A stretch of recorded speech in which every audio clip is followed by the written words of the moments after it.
Hello everyone, welcome to my channel Basic Physics for the preparation of UGC CSIR, that is for JRF Junior Research Fellowship and National Eligibility Test preparation. As you all know, the papers they are coming in December.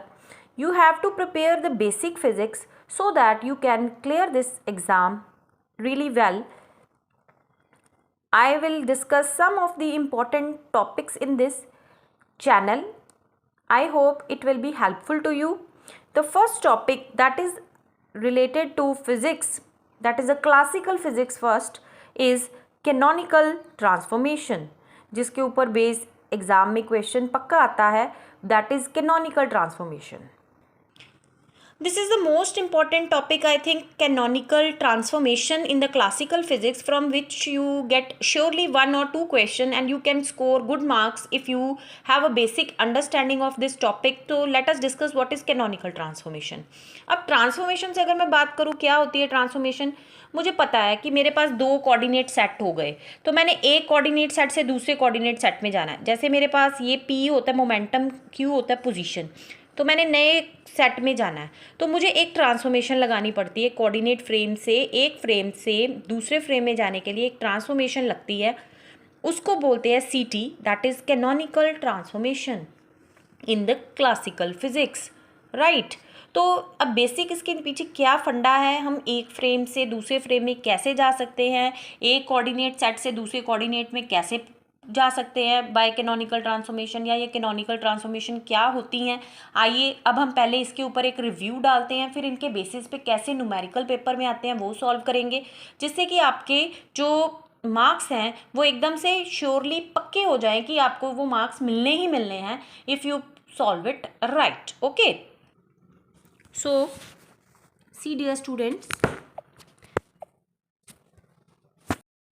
So dear students, ये मैंने एक reference जो है लिया यहाँ पर कि मान लीजिए कुछ प्रॉब्लम्स हैं, कुछ प्रॉब्लम्स में हमको क्या करना पड़ता है, हमें एक कोऑर्डिनेट सेट क्यू पी से ओल्ड जो पोजीशन और मोमेंटम कोऑर्डिनेट्स हैं उससे हमें क्यू और पी में जाना पड़ता है जो न्यू कोऑर्डिनेट्स हैं. तो ये देख रहे हैं आप पी और क्यू, ये जर्नलाइज कोऑर्डिनेट के लिए हम इनके पैर में जो है सबस्क्रिप्ट में के डाल देते हैं. तो जो न्यू मोमेंटम और ये न्यू पोजीशन है ये ओल्ड वालों के फंक्शन है, ठीक है. तो पी के मतलब जो अब मैं न्यू में जा रही हूँ, जो न्यू कोऑर्डिनेट्स हैं मोमेंटम के, वो जो ओल्ड कोऑर्डिनेट हैं P1, P2, P3 so on up to Pn, Q1, Q2, Q1, Q2, Q3, Qn, T इसका फंक्शन है. इसी तरह से जो न्यू पोजीशन कोऑर्डिनेट QK है, QK is a function of, you can write in either way, P1, P2 so on up to Pn, Q1, Q2 so on up to Qn T. मतलब ये जो नए वाले कोऑर्डिनेट्स हैं ये पुराने वालों का फंक्शन है, और हमें एक ऐसा हैमिल्टोनियन एनर्जी फंक्शन निकालना है जो कि इनका हमें जनरेट करके बताए कि एच डैश से पी और क्यू क्या आपको आंसर आते हैं. If there exist a Hamiltonian H dash in new coordinate such that, अब हमें ये इक्वेशन पता है, P dot K is minus curly H dash by curly Q के.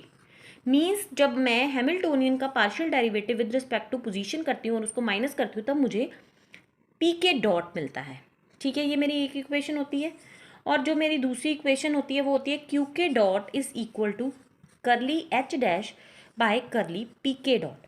ये मेरी इक्वेशन ऑफ मोशन होती हैं अगर मेरा एच डैश एग्जिस्ट करता है तो.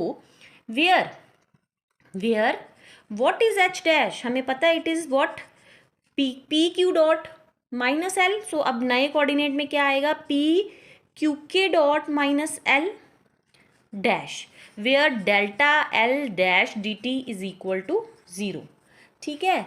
तो ये हम यहाँ से रेफरेंस ले रहे हैं, where L dash substituted in the Hamilton principle. L dash Lagrangian होता है, जो डिफरेंस होता है काइनेटिक माइनस पोटेंशियल एनर्जी का, और एच डैश जो है वो T प्लस वी होता है potential energy plus kinetic energy, अब एल डैश को हैमिल्टन प्रिंसिपल सेटिस्फाई करता है, तो ये आपकी correct equation of motion in terms of P K Q K हैं। Then the transformation they are known as canonical transformation. तो इन ट्रांसफॉर्मेशंस को हम क्या बोलते हैं? कैनोनिकल ट्रांसफॉर्मेशन, जो कि हैमिल्टन और हैमिल्टोनियन और लेग्रेंजियन को साथ लेके अपने चलता है। तो हम कैनोनिकल ट्रांसफॉर्मेशन की बात कर रहे हैं कि जब हम एक कोऑर्डिनेट सिस्टम से दूसरे कोऑर्डिनेट सिस्टम में जाते हैं तो momentum is the function of old coordinates, position is the new position is the function of old position coordinate, where they follow the canonical equation pq dot is equal to minus curly, there exists a Hamiltonian such that pk dot is equal to minus curly h by curly qk and qk dot is curly h by curly pk, फिर h dash is P Q dot minus L dash और delta. ये सब basic equations हैं जो आपने basic physics में पढ़ी हैं। बिकॉज हमें न्यूमेरिकल्स करने हैं तो हम इनको एज इट इज़ ही लेके चल रहे हैं। And I am taking into consideration कि आपको जो प्रीवियस कॉन्सेप्ट है जो आप बीएससी में पढ़ते हो कि h क्या है, h is t plus V, l क्या है t माइनस वी। अगर आपको ये इक्वेशंस नहीं क्लियर तो you can tell me in the comment section, I can make a video on that also. पर first of all I am making canonical transformation. What are canonical transformation? These are canonical transformation. तो इनके लिए एक generating function होता है जो कि इनको जनरेट करता है। मीन्स जब हम एक पुराने सिस्टम से नए सिस्टम में जाते हैं तो we take the help of canonical transformation. So these are canonical transformations. So I hope, what are canonical equation of motion?